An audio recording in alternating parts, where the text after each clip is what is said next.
વિદ્યાર્થી મિત્રો, નામાના મૂળ તત્વના પ્રથમ પ્રકરણમાં આપણે આ ચોથા લેક્ચરમાં મળી રહ્યા છીએ. અગાઉના લેક્ચરમાં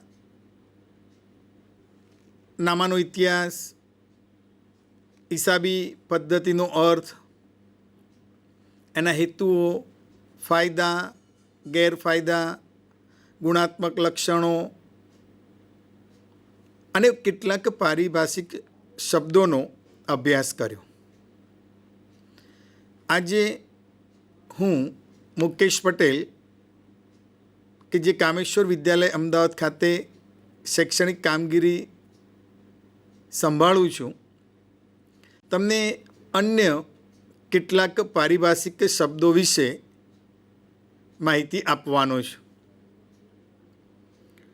દોસ્તો, જ્યારે કોઈ પણ વ્યવહાર બને છે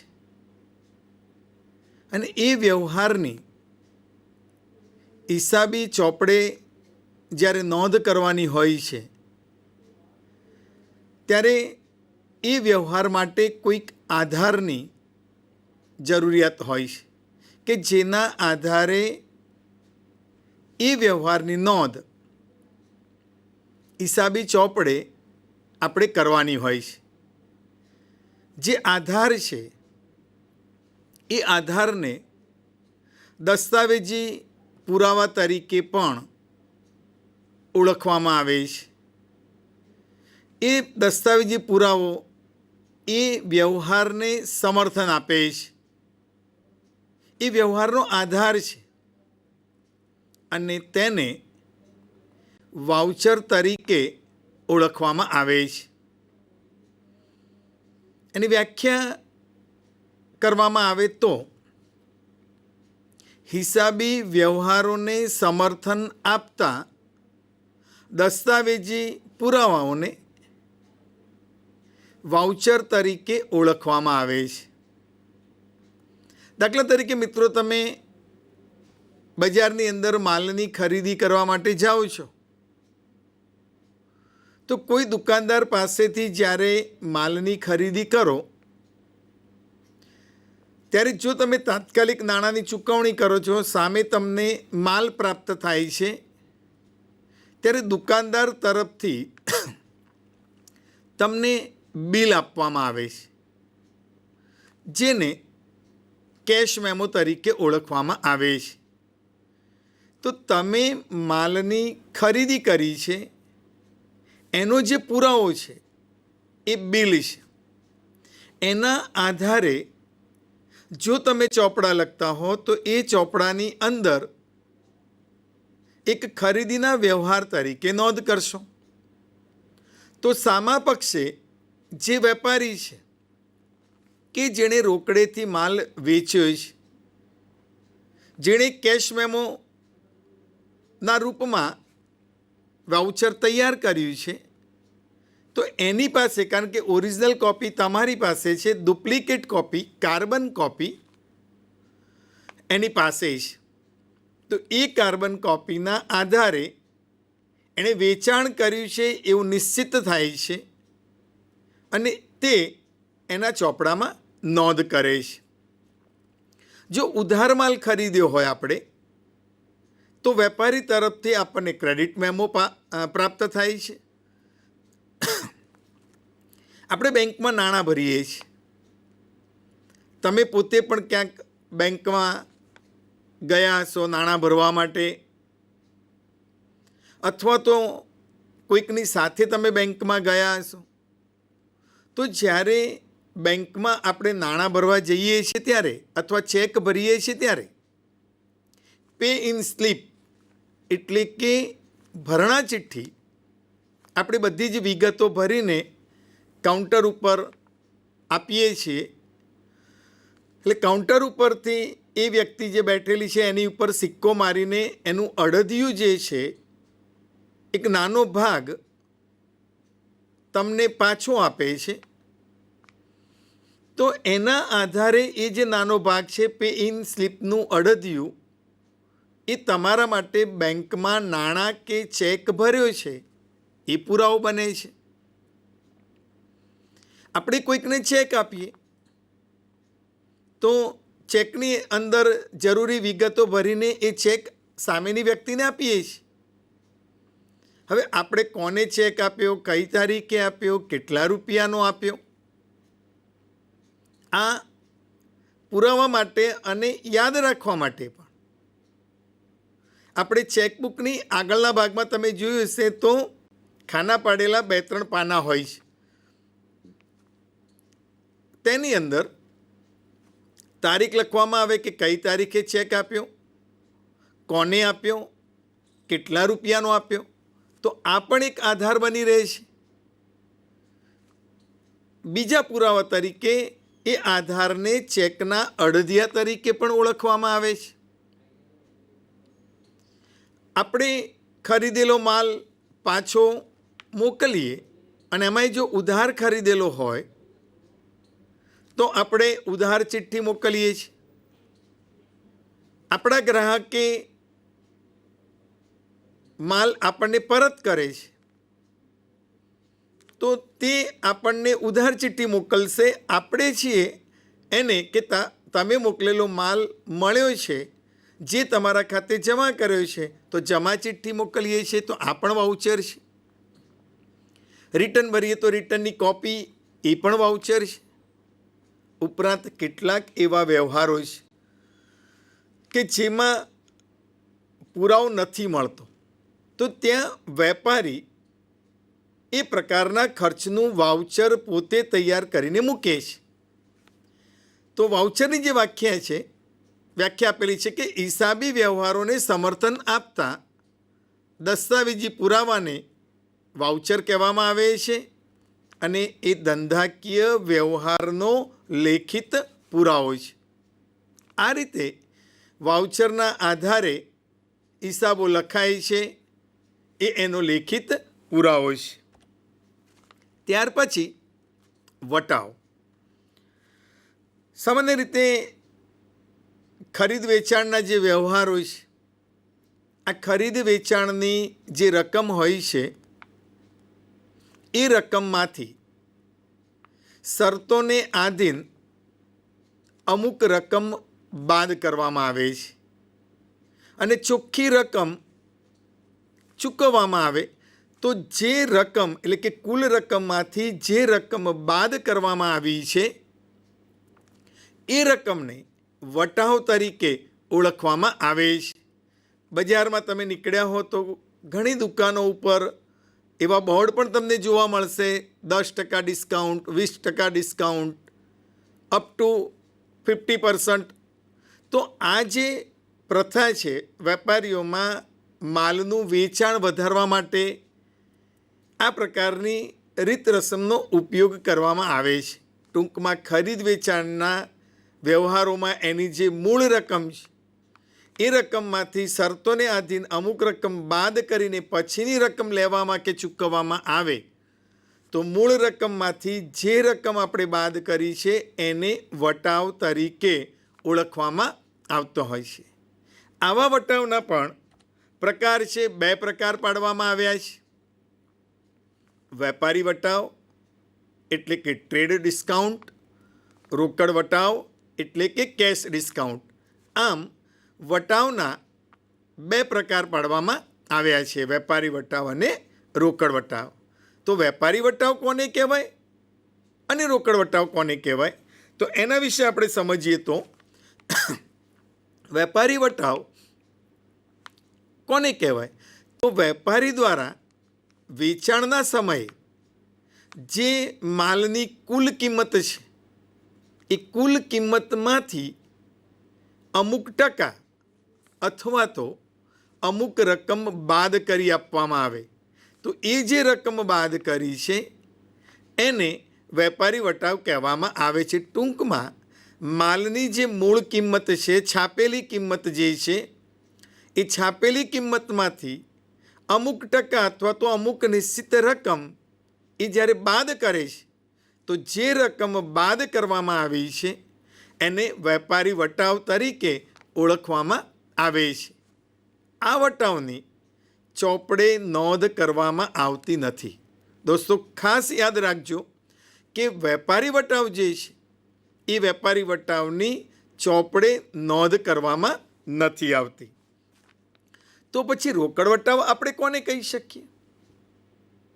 તો રોકડ વટાવ જે છે એ એક પ્રકારની ગ્રાહક માટેની લાલચ છે કે જ્યારે આપણે ગ્રાહકને માલનું વેચાણ કરીએ અને એ પણ કદાચ ઉધાર વેચાણ કર્યું હોય તો તે ગ્રાહક પાસેથી આપણને ઝડપથી રોકડ મળી જાય, અથવા તો આપણા ગ્રાહકોને આકર્ષવા માટે જે રકમ આપણને મળવાપાત્ર છે એમાંથી આપણે અમુક ટકા કે અમુક રકમ કાપી આપીએ છીએ. એટલે કે એના કારણે આપણને ઝડપી નાણાં મળી જાય છે. એટલા માટે વેપારી દ્વારા આ પ્રકારની જો કોઈ રકમ જે ખરેખર મેળવવાની છે એના કરતાં ઓછી મેળવવામાં આવે તો જે ઓછી રકમ મેળવવામાં આવે છે એ રકમને રોકડ વટાવ તરીકે ઓળખવામાં આવે છે. એની વ્યાખ્યા જોઈએ તો વેચાણ કરેલ માલની રકમ ઝડપથી પરત મળે તે હેતુથી ગ્રાહકોને આકર્ષવા માટે મળવાપાત્ર રકમમાંથી જે રકમ કાપી આપવામાં આવે તેને રોકડ વટાવ કહેવામાં આવે છે. અહીં ખાસ યાદ રાખજો કે રોકડ વટાવની ચોપડે નોંધ કરવામાં આવે છે. વેપારી વટાવની ચોપડે નોંધ કરવામાં આવતી નથી. હવે માલની જે કિંમત છે એમાં સૌ પ્રથમ વેપારી વટાવ બાદ થાય. વેપારી વટાવ બાદ કર્યા પછીની રકમ એ સામાન્ય રીતે ચૂકવવાની હોય છે અથવા તો મેળવવાની હોય છે. હવે નિશ્ચિત સમયની અંદર જો આ રકમ આપણે ચૂકવી દઈએ અથવા તો ગ્રાહક પાસેથી આપણને મળે ત્યારે આપણે એમાંથી પણ જે રકમ ઓછી લઈએ એ ઓછી લીધેલી રકમ એને રોકડ વટાવ તરીકે ઓળખવામાં આવે છે ને એની ચોપડે નોંધ થતી હોય છે. ટૂંકમાં નિશ્ચિત મુદત કરતાં વહેલી મુદતે ગ્રાહક નાણાં ચૂકવે તો તેની પાસેથી જે રકમ ઓછી લેવામાં આવે તેને રોકડ વટાવ તરીકે ઓળખવામાં આવે છે. હવે મળેલ વટાવ અને આપેલ વટાવ, જ્યારે તમે હિસાબો લખશો એટલે કે દાખલાની અંદર આમ નોંધ તૈયાર કરતા હશો, રોકડ મેળ તૈયાર કરતા હશો ત્યારે આ મળેલ વટાવ કે આપેલ વટાવ એ શબ્દો સાંભળવા મળશે. વાસ્તવમાં મળેલ વટાવ કે આપેલ વટાવ એ રોકડ વટાવ જ છે, પરંતુ જ્યારે આપણને વટાવ મળે છે તો એને મળેલ વટાવ તરીકે આપણે ઓળખીએ છીએ. આપણે ગ્રાહકને વટાવ આપીએ છીએ તો એને આપેલ વટાવ તરીકે ઓળખીએ છીએ. રોકડ વટાવની ચોપડે નોંધ થાય છે એમ આ વટાવની પણ ચોપડે નોંધ કરવામાં આવે છે કે વાસ્તવમાં તો આ શું છે? તો આ રોકડ વટાવ છે. મળેલ વટાવને સમજીએ તો વેપારી દ્વારા માલ ખરીદવામાં આવે અને વેપારીએ ચૂકવવાપાત્ર જે રકમ છે એમાંથી જે ઓછી રકમ ચૂકવવાની હોય તો જેટલી રકમ ઓછી ચૂકવવામાં આવે તેને મળેલ વટાવ કહેવામાં આવે છે, કારણ કે એ આપણા માટે ફાયદારૂપ છે. એટલા માટે એને મળેલ વટાવ તરીકે એ વટાવ આપણને મળે છે અને એ ધંધાની આવક છે. મળેલ વટાવ એ ધંધાની ઉપજ હોવાના કારણે, આવક હોવાના કારણે તેની હિસાબી ચોપડે જમા બાજુ નોંધ કરવામાં આવે છે. ટૂંકમાં મળેલ વટાવ ચોપડે જમા કરવામાં આવે છે. આપેલ વટાવ, આપેલ વટાવ એટલે કે જ્યારે આપણે ગ્રાહકને ઉધાર માલ વેચ્યો હોય અને એની પાસેથી આપણને જે રકમ મળવાપાત્ર છે એમાંથી જે રકમ આપણને ઓછી મળવાની હોય, તો આ જેટલી રકમ ઓછી મળવાની છે, આ ઓછી મળવાપાત્ર રકમ જેને આપેલ વટાવ તરીકે ઓળખવામાં આવે છે. આ આપેલ વટાવ જે છે એ ધંધાનો ખર્ચ છે, કારણ કે આપણે ગ્રાહકને આપીએ છીએ. આપણા ધંધા માટેનો એક ખર્ચ છે અને ખર્ચ હોવાના કારણે એની હિસાબી ચોપડે નોંધ થાય છે અને એ ઉધાર કરવામાં આવે છે. એટલે દોસ્તો, મળેલ વટાવ હોય તો મળેલ વટાવ એ ચોપડે જમા કરવામાં આવે છે, અને જો આપણે આપણા ગ્રાહકને વટાવ આપેલો હોય તો એ આપણો ખર્ચ છે, અને ખર્ચ હોવાના કારણે એને ચોપડે શું કરીએ છીએ? આપણે ઉધાર કરીએ છીએ. આગળનો શબ્દ જોઈએ તો ઘસારો. દોસ્તો, ધંધાકીય એકમની અંદર અનેક પ્રકારની મિલકતોનો આપણે ઉપયોગ કરીએ છીએ. અગાઉના લેક્ચરમાં મિલકત કોને કહેવાય, મિલકતોના પ્રકાર, જુદા જુદા પ્રકારની મિલકતો, એની વાત આપણે કરેલી છે. ધંધાકીય એકમની અંદર મકાન છે, યંત્રો છે, પ્લાન્ટ છે, મશીનરી છે, વાહનો છે, છૂટા ઓજારો છે, ફર્નિચર છે, આવી અનેક પ્રકારની કાયમી મિલકતો હોય છે. આ જે કાયમી મિલકતો છે એનો ધંધાની અંદર ઉપયોગ થાય છે. ઉપયોગ થવાના કારણે ધીમે ધીમે એના ઉપયોગી મૂલ્યમાં ઘટાડો થશે. એનું જે આયુષ્ય છે એ આયુષ્ય પણ ક્રમશઃ એનું આયુષ્ય ઓછું થતું જશે. પરિણામે એ મિલકતની કિંમતમાં ક્રમશઃ ઘટાડો થશે. આમ મિલકતની કિંમતમાં સતત, કાયમી અને ક્રમશઃ જ્યારે ઘટાડો કરવામાં આવે છે તો આ ઘટાડાની રકમને સામાન્ય રીતે ઘસારા તરીકે ઓળખવામાં આવે છે. અને ઘસારો એટલે મિલકતની કિંમતમાં કોઈ પણ કારણોસર ક્રમશઃ અને કાયમી ધોરણે થતો ઘટાડો છે. ધંધાકીય એકમની અંદર દર વર્ષે મિલકતની કિંમતમાં નિશ્ચિત કરેલા એટલે કે નિર્ધારિત દરે ઘટાડો કરવામાં આવે તો જેટલી રકમનો ઘટાડો કરવામાં આવે છે એ ઘટાડાની રકમને ઘસારો કહેવામાં આવે છે. ઘસારો એ ધંધાનો બિનરોકડ ખર્ચ છે. દોસ્તો, એને બિનરોકડ ખર્ચ એટલા માટે કહેવામાં આવ્યું છે કે જ્યારે ઘસારાની નોંધ કરવામાં આવે છે ત્યારે એ વખતે ધંધામાંથી કોઈ જ રોકડ રકમ જતી નથી. જેમ કે આપણે ટેલિફોન બિલ ભરીએ તો આપણી પાસેથી એ રકમ જશે, ધંધામાંથી એ રકમ ઓછી થશે. વીજળીનું બિલ ભરવામાં આવે તો એટલા રૂપિયા ધંધામાંથી ઓછા થશે. કર્મચારીને જો પગાર ચૂકવવામાં આવે તો એ પગાર જેટલી રકમ આપણે રોકડમાં ચૂકવવી પડશે, એટલે રોકડ જાય છે. જ્યારે ઘસારો જે છે એ ઘસારાની કેવળ ચોપડે હિસાબી નોંધ થાય છે ખર્ચ તરીકે, પરંતુ ધંધામાંથી કોઈ રોકડ એમાં જતી નથી. એટલા માટે એને બિનરોકડ ખર્ચ કહેવામાં આવ્યો છે.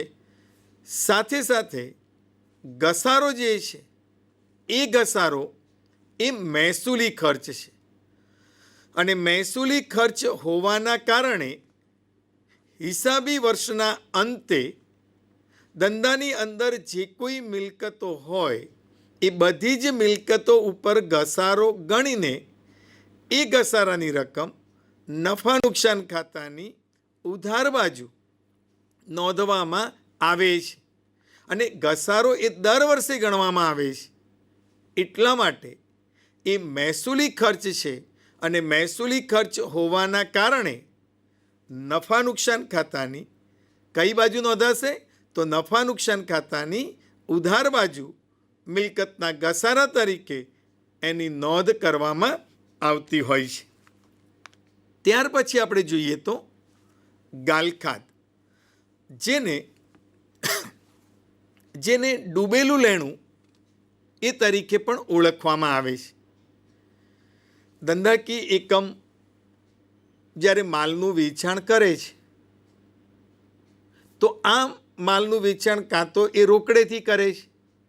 જ્યારે રોકડેથી કરે છે ત્યારે તો એ માલ આપે છે, બદલામાં રોકડ મળે છે, લિયા દિયા ભૂલ ગયા. ત્યાર પછી એમાં કોઈ જોખમ હોતું નથી. પરંતુ વેચાણ વધારવાની એક પ્રક્રિયાના ભાગરૂપે આપણે આપણા ગ્રાહકોને ઉધાર માલનું પણ વેચાણ કરીએ છીએ. અને જ્યારે આ ઉધાર માલનું વેચાણ આપણે કરીએ છીએ ત્યારે એના નાણાં જે છે એ આપણને પૂરેપૂરા કે અંશતઃ જે કંઈ લેવાના છે એ નાણાં આપણને ભવિષ્યમાં મળે છે. કેટલીક વખત આ જે આપણી લેવાની રકમ છે કે જે વ્યક્તિને આપણે દેવાદાર કહીએ છીએ, જેની પાસેથી ધંધાકીય એકમે નાણાં મેળવવાના છે, એ દેવાદાર પાસેથી પૂરેપૂરી રકમ કે અંશતઃ રકમ ન મળે તો આ રકમને ગાલખાદ તરીકે, ડૂબેલા લેણા તરીકે ઓળખવામાં આવે છે. આ જે રકમ ગુમાવી એ ધંધા માટે તો નુકસાન છે, કારણ કે ધંધાનું લેણું હતું, આપણે માલ ઉધાર વેચેલો છે ને એના નાણાં લેવાના હતા અને હવે તે મળતા નથી, તો આ રકમ આપણે ગુમાવી પડે છે અને એ ધંધાનું નુકસાન છે. ટૂંકમાં દેવાદાર પાસે આપણે જે રકમ લેવાની હોય એ લેણી રકમ પૈકી પૂરેપૂરી કે અંશતઃ જો આપણને એ નાણાં ન મળે તો આપણે એ રકમ ગુમાવીશું, એ આપણું નુકસાન છે. અને એટલા માટે આ રકમને ગાલખાદ તરીકે ઓળખવામાં આવે છે. એને ડૂબેલા લેણા તરીકે પણ ઓળખવામાં આવે છે. હવે આવી રકમ કે જે માંડીવાળી હોય છે ગાલખાદ તરીકે, જ્યારે આપણે ગાલખાદ તરીકે રકમ માંડી વાળીએ ત્યારે હિસાબી ચોપડે એ દેવાદારનું ખાતું નીકળી જાય છે. એનું નામું આપણા ચોપડે પછી રાખવામાં આવતું નથી, કારણ કે જે નાણાં આપણને મળવાના નથી તો એનું ખાતું આપણા ચોપડે રાખવાનો કોઈ મતલબ નથી. અને એટલા માટે આવી ગાલખાદ તરીકે માંડી વાળેલી રકમ છે, પરંતુ કોઈક કારણોસર જે વ્યક્તિ પાસે આપણે નાણાં મેળવવાના હતા એ નહોતા મળવાના એમ સમજીને આપણે ગાલખાદ તરીકે, નુકસાન તરીકે રકમ માંડી વાળી. પરંતુ કેટલાક સમય પછી એ વ્યક્તિની આર્થિક સ્થિતિ કદાચ સારી થાય અને નાણાકીય વ્યવસ્થા થાય અને એ એવો વિચાર કરે કે ભાઈ મારે આ વેપારીને નાણાં ચૂકવવાના બાકી છે, અને જો એ નાણાં આપણને પાછા આપવા આવે તો તેને ગાલખાદ પરત તરીકે ઓળખવામાં આવે છે.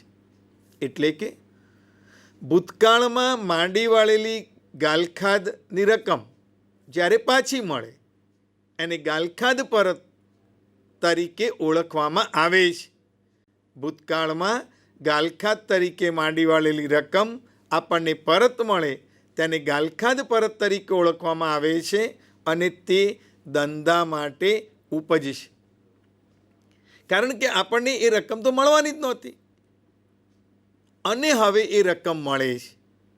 એટલા માટે આપણા ધંધાની અંદર એ એક પ્રકારની ઉપજ બને છે અને ઉપજ બનતી હોવાના કારણે એની જે નોંધ છે એ ફાઇનલ હિસાબોમાં નફા નુકસાન ખાતાની જમા બાજુ એક ઉપજ તરીકે નોંધાય છે. અને જ્યારે આવી માંડી વાળેલી રકમ મળે છે ત્યારે ગાલખાદ પરત ખાતે જમા થાય છે. મિત્રો યાદ રાખજો, જે વ્યક્તિ નાણાં આપણને પાછા આપી જાય છે એના ખાતે આ રકમ નોંધવામાં આવતી નથી, કારણ કે એ વ્યક્તિનું નામું તો ચોપડે છે નહીં. આપણે એ નામું ચોપડેથી કાઢી નાખ્યું, કારણ કે રકમ મળવાની જ નહોતી, ગાલખાત તરીકે એને માંડી વાળી હતી. હવે જ્યારે આ રકમ પાછી આવે છે ત્યારે એને ગાલખાદ પરત તરીકે આપણે ઓળખીએ છીએ. સદ્ધર. આ સદ્ધર એટલે શું? આમ તો લેણાના 3 ભાગની રીતે વિચારી શકાય: સદ્ધર લેણું, શકમંદ લેણું અને ડૂબેલું લેણું. ડૂબેલું લેણું એટલે કે જે રકમ આપણને મળવાની જ નથી, ગાલખાત તરીકે આપણે એને માંડી વાળીએ છીએ. શકમંદ લેણું હોય કે જેની પાસે આપણે નાણાં લેવાના છે, એ દેવાદાર. કદાચ નાણાં આપે પણ ખરો, કદાચ નાણાં ન પણ આપે, આવો ડાઉટ આપણને છે, શંકાસ્પદ છે. અને એવું લેણું એ શકમંદ લેણા તરીકે ઓળખીએ છીએ. અને સદ્ધર લેણું એટલે કે જે નાણાં આપણને દેવાદાર પાસેથી નિશ્ચિત રીતે મળવાના જ છે, આપણને પૂરેપૂરો વિશ્વાસ છે કે આ નાણાં મળવાના છે, એને સામાન્ય રીતે સદ્ધર તરીકે ઓળખવામાં આવે છે. સદ્ધર વ્યક્તિ છે એવું પણ આપણે કહી શકીએ. વ્યાખ્યા જે આપી છે એની ઉપરથી જોઈએ તો, જેની મિલકતો તેની જવાબદારી કરતાં વધારે હોય તે વ્યક્તિને હિસાબી પદ્ધતિની ભાષામાં સદ્ધર વ્યક્તિ કહેવાય. દેવું જે છે, જવાબદારી એટલે દેવું, એની પોતાની મિલકતોનું પ્રમાણ વધારે હોય, દેવાનું પ્રમાણ ઓછું હોય, એ એની મિલકતો વેચીને પણ દેવું ભરપાઈ કરી આપવા માટે સક્ષમ છે. અને તેમ છતાંય એની પાસે રકમ વધવાની છે. આવા પ્રકારની વ્યક્તિ હોય તો એને સદ્ધર વ્યક્તિ તરીકે ઓળખવામાં આવે છે. અને આવી સદ્ધર વ્યક્તિઓને જ સામાન્ય રીતે કંઈ પણ ઉધાર આપવાની હોય, લોન આપવાની હોય તો બહુ જ સરળતાથી મળી જાય છે. કારણ કે બજારમાં, સમાજમાં લોકોને એવો ખ્યાલ છે કે આ સદ્ધર વ્યક્તિ છે, એને જો ઉધાર આપીશું તો આપણા જે નાણાં છે એ નાણાં ડૂબવાના નથી. એનાથી તદ્દન ઉલટી બાબત નાદાર. એની વ્યાખ્યા આપી છે કે જેની મિલકતોનું પ્રમાણ તેની જવાબદારી કરતાં ઓછું હોય તે વ્યક્તિને હિસાબી પદ્ધતિની ભાષામાં નાદાર વ્યક્તિ કહેવામાં આવે છે. અહીં કહેવાનું તાત્પર્ય એ છે કે જે વ્યક્તિનું દેવું, એની જે જવાબદારી છે, એ જવાબદારી તો એણે ચૂકવવી પડે, પણ આ જવાબદારી ચૂકવવા માટેની જે મિલકતો છે એની પાસે, જવાબદારીની સરખામણીમાં મિલકતોનું પ્રમાણ ઓછું છે. એ વ્યક્તિ એની બધી જ મિલકતો વેચી દે તો પણ એનું દેવું કે જવાબદારી એ ભરપાઈ કરી શકે તેમ નથી. આમ મિલકતોનું પ્રમાણ તેની જવાબદારી કરતાં ઓછું હોય તો તે વ્યક્તિને હિસાબી પદ્ધતિમાં નાદાર વ્યક્તિ કહેવાય છે. પણ એમનેમ આપણે કોઈને નાદાર કહી શકતા નથી. સામાન્ય રીતે જ્યાં સુધી અદાલત વ્યક્તિને નાદાર જાહેર ન કરે ત્યાં સુધી તે વ્યક્તિને નાદાર કહી શકાય નહીં. સામાન્ય રીતે વ્યક્તિના નાદારની સ્થિતિ આવે ત્યારે એને કોર્ટમાં જવું પડે, કોર્ટમાં એણે અરજી કરવી પડે, વિનંતી કરવી પડે કે આ સ્થિતિ છે, અને ત્યારે કોર્ટ એક લિક્વિડેટરની નિમણૂક કરે છે, ફડચા અધિકારીની નિમણૂક કરે છે. એ વ્યક્તિ આ નાદાર થવા માગતી વ્યક્તિની બધી જ મિલકતો પોતાના હસ્તક લેશે, બધા જ દેવા કે જવાબદારી પોતાના હસ્તક લેશે, અને મિલકતોના પ્રમાણમાં જે ઉપજ થાય એ ઉપજમાંથી એ જવાબદારી પ્રમાણસર ચૂકવી આપશે. આવા સંજોગોમાં કોર્ટ એ વ્યક્તિને નાદાર જાહેર કરે છે. જ્યાં સુધી અદાલત નાદાર જાહેર ન કરે ત્યાં સુધી આપણે એને કે કોઈ વ્યક્તિને નાદાર કહી શકતા નથી. દ્વિનોંધી નામા પદ્ધતિમાં કે દેશી નામા પદ્ધતિમાં અથવા તો જ્યાં હિસાબો લખાય છે ત્યાં તમને ખ્યાલ છે કે ભાઈ ઉધાર કર્યું, જમા કર્યું, આટલા ઉધાર થયા, આટલા જમા થયા, ત્યારે તમને મનમાં એક પ્રશ્ન થાય કે આ ઉધાર ને જમા શું છે? તો દ્વિનોંધી નામા પદ્ધતિની આ બહુ જ મહત્વની બે બાબતો છે કે જે ખાતું છે એ ખાતાની ડાબી બાજુ જે છે એ ડાબી બાજુને આ હિસાબી પદ્ધતિમાં ઉધાર બાજુ તરીકે ઓળખવામાં આવે છે. એટલે દ્વિનોંધી નામા પદ્ધતિમાં જે ખાતું હોય છે એ ખાતાના બરાબર અડધા મિડલ પાર્ટથી, અડધા ભાગથી ડાબી બાજુનો ભાગ છે એને ઉધાર કહેવામાં આવે છે, જમણી બાજુનો જે ભાગ છે એને જમા કહેવામાં આવે છે. આમ હિસાબોમાં ડાબી બાજુ લખવામાં આવે તો એ ઉધાર કર્યું છે એમ કહી શકાય. ઉધારવું એટલે જે ખાતું છે એ ખાતાની ઉધાર બાજુએ એટલે કે ડાબી બાજુએ હિસાબોની નોંધ લખવી. ઉધારવું એટલે જે ખાતું છે એ ખાતાની ડાબી બાજુએ જ્યારે તમે નોંધ કરો છો ત્યારે ઉધારવું એમ કહેવામાં આવે છે. જેમ ડાબી બાજુને આપણે ઉધાર બાજુ કહીએ છીએ તો પછી જમણી બાજુને આપણે શું કહીશું? તો ખાતાની જમણી બાજુને હિસાબી પદ્ધતિમાં જમા બાજુ તરીકે ઓળખવામાં આવે છે. હિસાબોમાં કોઈ ખાતું જમા કરવું એટલે કે એની જમા બાજુએ એટલે કે એની જમણી બાજુએ હિસાબોની નોંધ કરવી. દ્વિનોંધી નામા પદ્ધતિમાં બે અસર અપાય છે, એક ઉધાર અસર અને બીજી જમા અસર. આમ નોંધના ચોપડામાં કે પેટા નોંધના ચોપડામાં નોંધ કર્યા પછી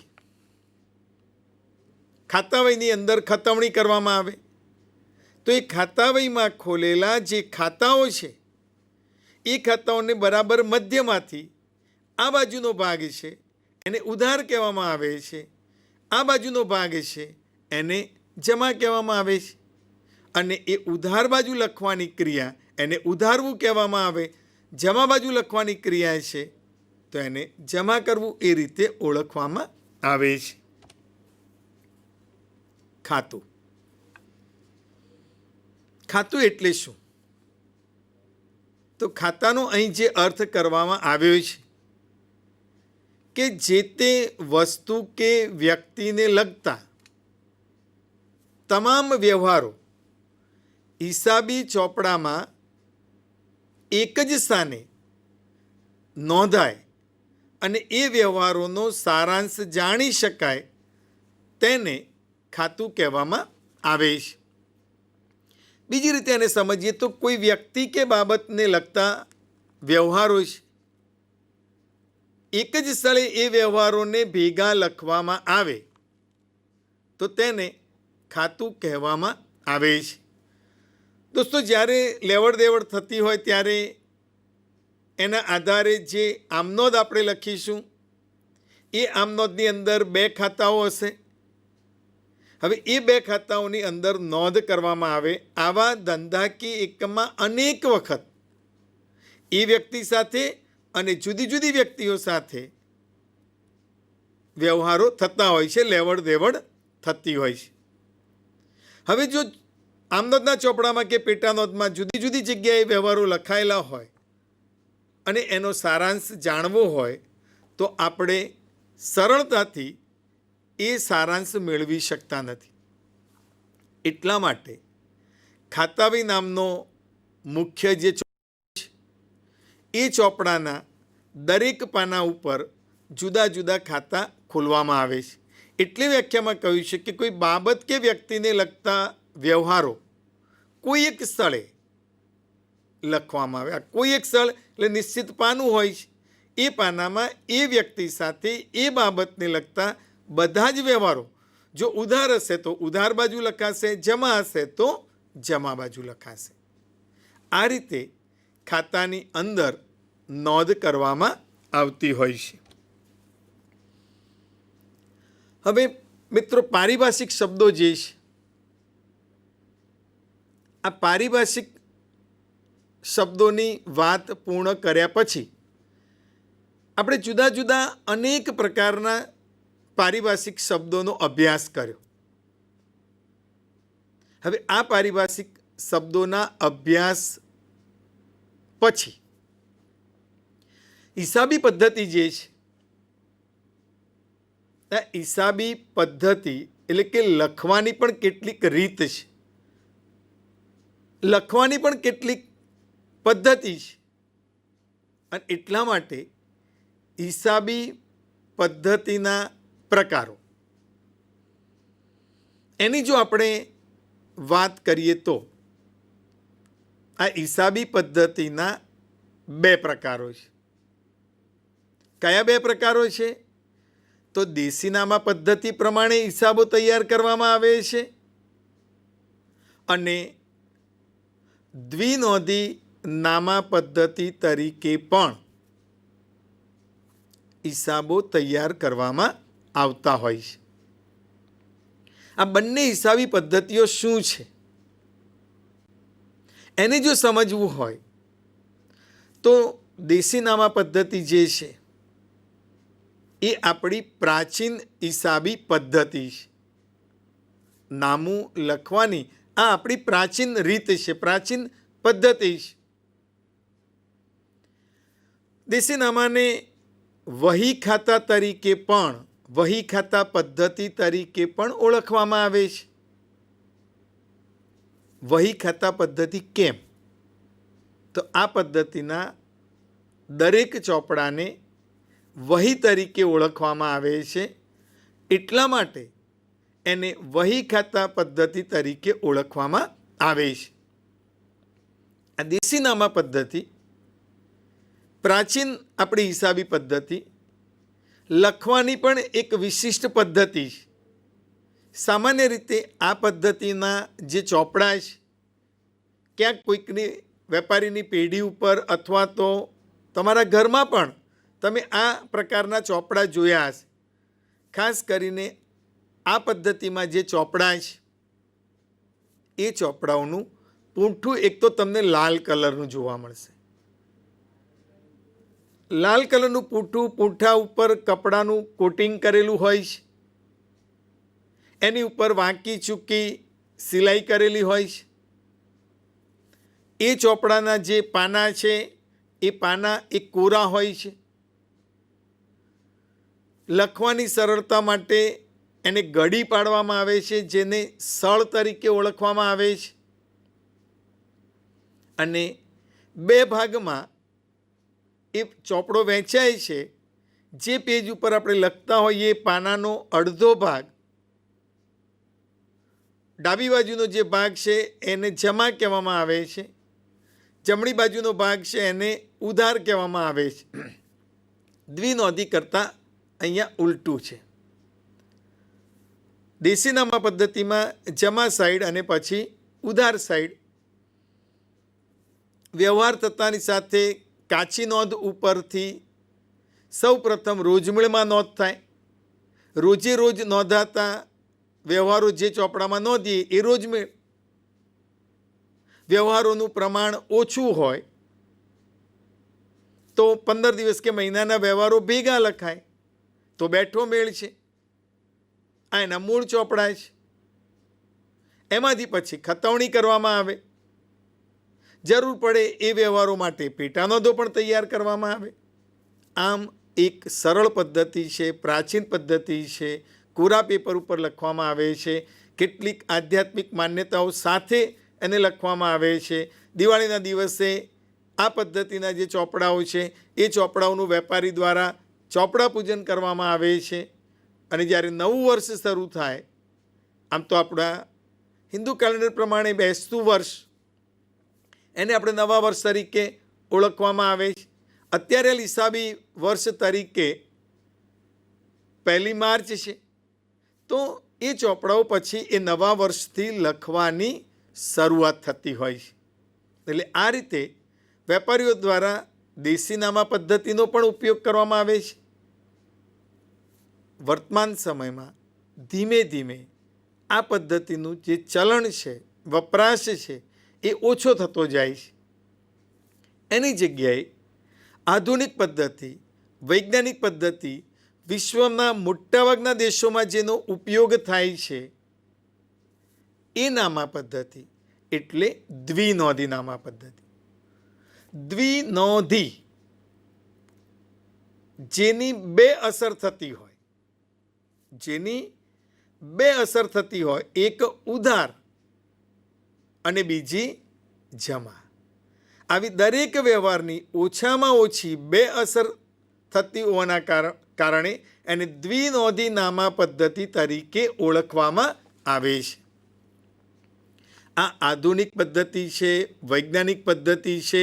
સમગ્ર વિશ્વમાં એનો વ્યાપક ઉપયોગ કરવામાં આવે છે અને પ્રમાણમાં સરળ પણ કહી શકાય એવી આ નામા પદ્ધતિ કે હવે પછી આગળના જે પ્રકરણોનો તમે અભ્યાસ કરશો એ બધા જ પ્રકરણો એ તમને દ્વિનોંધી નામા પદ્ધતિ પ્રમાણે ઉધાર અને જમા એ રીતે તમે નોંધ કરવાનું શીખશો. એટલે આ રીતે નામા પદ્ધતિ જે છે એના બે પ્રકાર છે. હિસાબી પદ્ધતિના બે પ્રકાર છે, દેશી નામા પદ્ધતિ અને દ્વિનોંધી નામા પદ્ધતિ. ક્યાંક તમને એકનોંધી નામા પદ્ધતિનો ઉલ્લેખ કરવામાં આવે છે. આવી એકનોંધી નામા પદ્ધતિ જે છે એને દ્વિનોંધીની અધૂરી નામા પદ્ધતિ તરીકે પણ ઓળખવામાં આવે છે. આ દ્વિનોંધી નામા પદ્ધતિના આધારો, એના જે આધાર છે, લખવાની એક પદ્ધતિ છે. આધાર જે છે એ આધારો 3 રીતે વહેંચાયેલા છે: વેપારી ધોરણે, રોકડના ધોરણે અને મિશ્ર ધોરણે. તો આ આધારો શું છે? તો વેપારી ધોરણ હિસાબો તૈયાર કરવા એટલે શું? કેવી રીતે આ હિસાબો તૈયાર થાય છે? તો વેપારી ધોરણ જો વિચારીએ તો વર્ષ દરમિયાન જે કોઈ વ્યવહારો થાય છે એ બધા જ વ્યવહારોની નોંધ ચોપડે કરવામાં આવે છે. એમાં પણ ચાલુ વર્ષે વ્યવહાર થયો છે પરંતુ આપણે કોઈ ખર્ચ હજુ ચૂકવ્યો નથી, એટલે કે ચૂકવવાનો બાકી હોય, તો એને પણ ચોપડે નોંધ કરવામાં આવે છે ચૂકવવાના બાકી ખર્ચ તરીકે. કોઈ આવક મળવાની બાકી હોય, જો કોઈ આવક મળવાની બાકી હોય તો એને પણ આપણી આવક તરીકે, મળવાની બાકી આવક તરીકે ચોપડે નોંધ થાય છે. સમાજની અંદર અમુક ક્ષેત્રોને બાદ કરતા લગભગ તમામ વેપારીઓ આ પદ્ધતિ પ્રમાણે એ હિસાબો રાખે છે. એટલે વર્ષ દરમિયાન બધા જ વ્યવહારો, મળવાની બાકી આવક હોય તો એની પણ નોંધ થાય, ચૂકવવાની બાકી હોય તો એની પણ નોંધ ચોપડે કરવામાં આવે છે. આ વેપારી ધોરણે હિસાબો તૈયાર કરવા એવું કહી શકાય. રોકડના ધોરણમાં શું છે? તો રોકડના ધોરણેમાં ફક્ત રોકડ વ્યવહારો જે છે એને જ નોંધાય છે. વર્ષ દરમિયાન જે આવક થઈ, જાવક થઈ, જે જવાબદારી છે, મિલકતો છે, એના જ વ્યવહારો કે જે ખરેખર રોકડમાં થયા હોય. પછી કોઈક કારણોસર ગયા વર્ષની રોકડ આ વર્ષે મળી હોય, આવતા વર્ષની રોકડ અત્યારે મળી હોય, તો પણ રોકડ મળી છે એટલે એની નોંધ કરવામાં આવે. આ પદ્ધતિનો મર્યાદિત પ્રમાણમાં ઉપયોગ થાય છે. ખાસ કરીને વ્યવસાયી વ્યક્તિઓ છે એ લોકો જ આનો ઉપયોગ કરે છે. મિશ્ર ધોરણ છે એ પેલી બંને પદ્ધતિઓ જે છે, વેપારી, આ પદ્ધતિને વેપારી ધોરણની સુધારેલી પદ્ધતિ તરીકે પણ ઓળખવામાં આવે છે.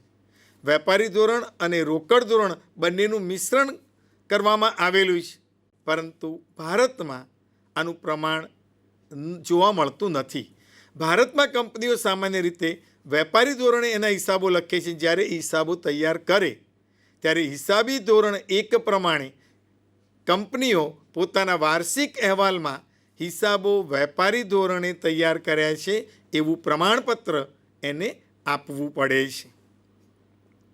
ચેપ્ટરના અંતમાં હવે આપણે જઈએ તો છેલ્લી બાબત છે કે જે વ્યવહારો છે એની જે નોંધ કરવામાં આવે છે, એટલે કે એન્ટ્રી કરવાથી માંડીને વાર્ષિક હિસાબો તૈયાર કરવામાં આવે ત્યારે કયા તબક્કાઓ છે, એ જે તબક્કાઓનો ઉપયોગ કરવામાં આવે છે તો સૌથી પહેલાં તો વાઉચર હશે. એ વાઉચરના આધારે આપણે લખવાના છે. વાઉચર જે છે એ આપણો આધાર છે, માન્ય પુરાવો છે અને એ લેખિતમાં છે. એના આધારે ચોપડે નોંધ થશે. એટલે પહેલું સ્ટેપ જે છે એ આપણી પાસે વાઉચર હશે. એ વાઉચર રોકડનું છે કે ઉધારનું છે એ ઓળખ કરવી પડશે. એટલે બીજો તબક્કો કે જે વ્યવહાર છે એને ઓળખવો પડશે કે ધંધાનો આ આર્થિક વ્યવહાર છે કે બિનઆર્થિક વ્યવહાર છે, રોકડનો છે કે શાખનો છે, એ નક્કી કરવામાં આવશે. બિનઆર્થિક હશે તો નોંધ નહીં થાય. આ નક્કી કર્યા પછી એની ચોપડે નોંધ કરવામાં આવે છે. એટલે ધંધાના જે આર્થિક વ્યવહારો છે, જો વેપારી આમનોંધનો ચોપડો રાખે છે તો એ આમનોંધના ચોપડામાં એની આમનોંધ લખશે. અમુક ચોક્કસ પ્રકારના વ્યવહારો નોંધવા જો અલગ ચોપડો રાખશે તો એ પેટા નોંધ છે. આમનોંધ અને પેટા નોંધમાં નોંધ કર્યા પછી એ બધા જ વ્યવહારોને ખાતા વહીમાં જુદા જુદા ખાતા ખોલીને એણે ખતવણી કરવાની હોય છે. આ ચોથા તબક્કામાં આમનોંધ કે પેટા નોંધ ઉપરથી ખાતા વહીની અંદર ખતવણી કરવામાં આવે. ખતવણી કર્યા પછી પાંચમો તબક્કો જે છે એ ખાતાની બાકીઓ શોધવામાં આવે. એ બાકીઓના આધારે કાચું સરવૈયું તૈયાર કરવામાં આવે. કાચા સરવૈયાના બંને બાજુના સરવાળા સરખા થાય તો સામાન્ય રીતે ગાણિતિક દ્રષ્ટિએ આપણા લખાયેલા હિસાબો સાચા હશે એવું એક અનુમાન કરવામાં આવે છે. અને ત્યાર પછી કાચું સરવૈયું અને હવાલાઓ જે છે, હવાલાઓ એટલે કે વર્ષના અંતે ખાતાઓ બંધ કર્યા પછી એવા કેટલાક વ્યવહારોની નોંધ બાકી છે અને એ હવાલોને ધ્યાનમાં લઈને વાર્ષિક હિસાબો તૈયાર થાય છે. આ વાર્ષિક હિસાબો એટલે છઠ્ઠો તબક્કો, જેમાં વેપાર ખાતું, નફા નુકસાન ખાતું અને પાકું સરવૈયું, આમ 3 વસ્તુ તૈયાર કરવામાં આવે. વેપાર ખાતાથી કાચો નફો કે કાચી ખોટ જાણી શકીએ. નફા નુકસાન ખાતા પરથી ચોખ્ખો નફો કે ચોખ્ખી ખોટ જાણી શકીએ છીએ. અને પાકા સરવૈયા ઉપરથી ધંધાની આર્થિક સ્થિતિ શું છે, એટલે કે એક બાજુ મૂડી અને દેવા લખાશે, બીજી બાજુ મિલકતો અને લેણા લખવામાં આવશે. આમ વાર્ષિક હિસાબો સુધી એક આખી સળંગ પ્રક્રિયા હિસાબોમાં છે. એટલે કે વાઉચરથી શરૂ કરીને વાર્ષિક હિસાબો આપણે તૈયાર કરીએ એ જુદા જુદા તબક્કામાંથી પસાર થઈએ છીએ ત્યારે વર્ષના અંતે વેપારીને એની પોતાની સ્થિતિની ખબર પડે છે. આમ પ્રકરણ 1માં બેઝિક એટલે કે હિસાબી પદ્ધતિ શું છે, એના ફાયદા અને ગેરફાયદા શું છે, શા માટે હિસાબો તૈયાર કરવામાં આવે છે, આ હિસાબોનો કોણ ઉપયોગ કરે છે, શા માટે એને ધંધાની ભાષા તરીકે ઓળખવામાં આવે છે, ક્યાંક એને કળા અને વિજ્ઞાન પણ કહેવામાં આવે છે, જુદા જુદા શબ્દોનો હિસાબોમાં ઉપયોગ કરવામાં આવે છે. તો આ પારિભાષિક શબ્દોનો પણ આપણે ખ્યાલ મેળવ્યો.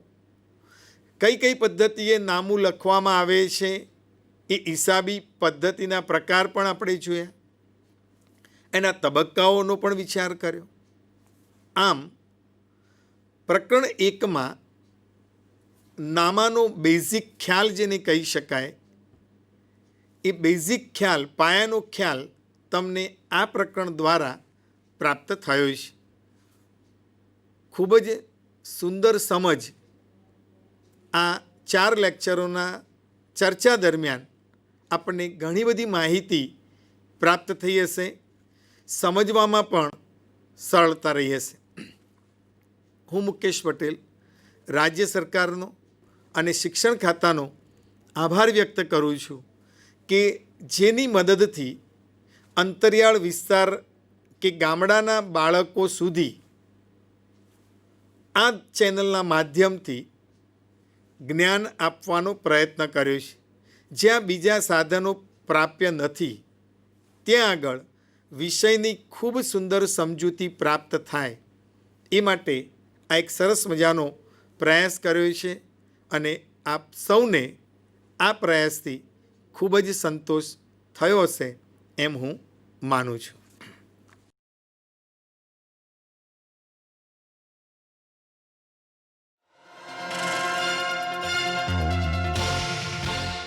તમને બધાને મળીને બહુ જ આનંદ થયો અને હું ઈશ્વરના ચરણોમાં એ જ પ્રાર્થના કરું છું તમારા બધાના મનમાં ખૂબ આત્મવિશ્વાસ આવે. ગમે એવી મુસીબત આવે તો પણ ડરવાનું નથી. મારી અંદર આત્માની અનંત શક્તિ રહેલી છે. તમે આ કરશો તો હું તમને વિશ્વાસ દેવડાવું છું કે તમારો અંદરનો આત્મવિશ્વાસ જાગૃત થશે અને તમે મનની એકાગ્રતા તમારી વધશે. એને મોટાઓના આશીર્વાદથી, વડીલોના આશીર્વાદથી, ઈશ્વરની કૃપાથી, તમારા પુરુષાર્થથી અવશ્ય સારું રિઝલ્ટ આવશે. ઈશ્વરના ચરણોમાં પ્રાર્થના કે તમને સૌને ઈશ્વર આવી શક્તિ આપે કે તમે વગર ટેન્શને સરસથી એકાગ્રતાથી ભણી શકો અને પછી એમાં સારી પરીક્ષામાં સારા નંબર મેળવી શકો. હરિઓમ તસ્સત. 21મી સદી આપણને કારકિર્દીની અનંત તક આપે છે. જે વિદ્યાર્થીઓ 10મા ધોરણ પછી શું કરવું, કઈ કારકિર્દી પસંદ કરવી એવી મૂંઝવણમાં હોય, તેઓ પોતાના રુચિની ક્ષમતાના આધારે ઘણા બધા ક્ષેત્રમાં કારકિર્દી બનાવી શકે છે. આવું એક ક્ષેત્ર છે લલિત કલા. ચાલો જાણીએ આ ક્ષેત્ર વિશે અને આ ક્ષેત્રમાં કારકિર્દીની વિવિધ તક વિશે. માનવ અસ્તિત્વની શરૂઆતથી લલિત કલા આપણા જીવનનો એક અભિન્ન ભાગ છે. લલિત કલા વ્યાપક રીતે 3 પ્રકારોમાં વર્ગીકૃત કરી શકાય છે: વિઝ્યુઅલ આર્ટ્સ, પરફોર્મિંગ આર્ટ્સ અને અપ્લાઇડ આર્ટ્સ. વિઝ્યુઅલ આર્ટ્સમાં ડ્રોઈંગ, પેઇન્ટિંગ, સ્કલ્પ્ટિંગ એટલે કે મૂર્તિકલા, ડિઝાઇનિંગ વગેરેનો સમાવેશ થાય છે. જ્યારે પરફોર્મિંગ આર્ટ્સમાં ડાન્સ, નાટક અને સંગીતનો સમાવેશ થાય છે. અપ્લાઇડ આર્ટ્સ એટલે રાંધણ વિજ્ઞાન, સૌંદર્ય વિજ્ઞાન, fashion designing, interior designing, advertising, graphic design, animation અને મલ્ટીમીડિયા, ફોટોગ્રાફી અને ફિલ્મ નિર્માણનો સમાવેશ થાય છે. ક્રિએટિવિટી અને ઇનોવેશન આજના યુગમાં, ડિજિટલ અને તકનીકી ક્રાંતિના યુગમાં ખૂબ મહત્વનું છે, જેથી લલિત કલામાં નવા કારકિર્દીના માર્ગ ખુલ્યા છે. લલિત કલાના ક્ષેત્રમાં 10મા ધોરણ પછી ઉચ્ચ માધ્યમિક વ્યવસાયલક્ષી અભ્યાસક્રમો છે, જે રોજગારી અને સ્વરોજગારીની તક તરફ લઈ જાય છે. તેવી જ રીતે 10મા પછી ITI અને ઘણા અભ્યાસક્રમો છે, જેવા કે ડેસ્કટોપ પ્રકાશન, architectural assistant, food technology, baking, sewing technology, photography વગેરે જેવા ડિપ્લોમા. ત્યાર પછી કંઈ પણ કામ કરીને અનુભવ પ્રાપ્ત કરી શકાય છે અને દૂરસ્થ શિક્ષણ દ્વારા ઉચ્ચ શિક્ષણનો અભ્યાસ કરી શકાય છે. સ્કૂલમાં આર્ટ્સમાં એલિમેન્ટરી અને ઇન્ટરમીડિયેટ પરીક્ષાઓ આપવી વિદ્યાર્થીને લલિત કલામાં કારકિર્દીની તૈયારી કરવા માટે મદદરૂપ થશે. 10મા પછી એક સરકારી વાણિજ્ય ડિપ્લોમા ઇન આર્ટ્સ અથવા GD આર્ટ્સ પણ પસંદ કરી શકે છે, જે 5 વર્ષનો કોર્સ છે અથવા 2 વર્ષનો આર્ટ શિક્ષક ડિપ્લોમા છે અને આ રીતે શિક્ષણમાં કારકિર્દી શરૂ કરી શકે છે.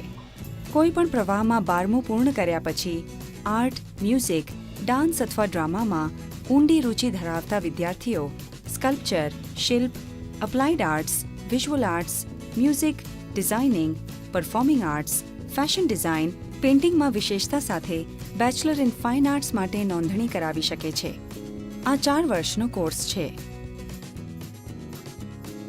જે વિદ્યાર્થીઓને કળા માટે જુસ્સો છે, તેઓ 12મા ધોરણ પછી દરેક માટે પ્રવેશ પરીક્ષા પાસ કરીને national institute of design, national institute of fashion technology અને IITમાં અંડર ગ્રેજ્યુએટ કોર્સમાં જોડાવાનો પણ વિચાર કરી શકે છે.